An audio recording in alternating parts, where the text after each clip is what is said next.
Herkese salam. Hər vaxtınız xeyirli, gününüz uğurlu olsun. Bugün bağçadan yığdığım göyərtilərlə balva hazırlayacağım. Burada pərpətöyün, cincilim, əvəlik, encar, qaz ayağı, kəvər, kərəviz var. Mənim əlimdə olan göyərtilər bunlardır. Siz istəsəniz əlavə edə və yaxud da çıxarda bilərsiniz. Göylər haqqında qısa məlumat verib istəyirəm yeməyə bişirməyə keçək. Pərpətöyün A, B1, B2, K vitaminləri ilə zəngindir. Cincilim ürəyə çox xeyir olan bir bitkidir. Hətta ona ürək otu da deyilir. Bəli isə C vitaminləri zəngindir. Toksinləri bədəndən atmağa kömək edir. Qaz ayağı bağırsaq parazitlərini təmizləyir və mədəyə rahatlıq verir. Kəvər sindirim sisteminə yaxşı təsir edir. Kərəviz isə həzmi asanlaşdırır. Bu faydalı göyləri birlikdə bişirir. Əvvəlcə göyləri bol-bol suda yaxşıca yuyuruq. Mən asan və tez olsun deyə hamısını blenderla doğrayıram. Siz istəsəniz əlinizlə də doğraya bilərsiniz. Doğradıkdan sonra bir hissəsini balva bişirmək üçün istifadə edəcəm. Digər hissələrini isə torbalara yığıb buzluğa qoyacağam. Gələn səfər bişirmək üçün istifadə edəndə çox rahat olacaq. Bir stəkan yumru döyünü yuyuruq və 10 dəqiqə suda qaynadırıq. Qaynayan suya göylərimizi əlavə edib qarışdırırıq.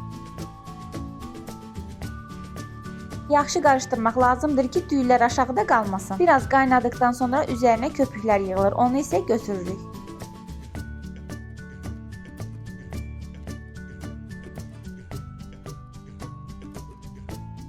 Yeməyimiz bu formada qaynayanda artıq turşusunu, yağını tökmək vaxtıdır. Balvanı turşusu təsəvvür etmək olmaz. 2 xörək qaşığı cavalı turşusunu qaynar suda həll etdim. Siz istənilən turşu ilə də edə bilərsiniz. Balvamız bu qalınlıqda çatdıqda yağını əlavə edib 5 dəqiqədə qaynadırıq, ocaqdan götürürük. Budur, artıq bol vitaminli balvamız hazırdır. Bişirən, yeyən hər kəsə nuş olsun. Kanalıma dəstək üçün abunə olsanız, fikrinizi şərhlərdə mənimlə bölüşsəniz çox sevinərəm. Gələn görüşlərə dək.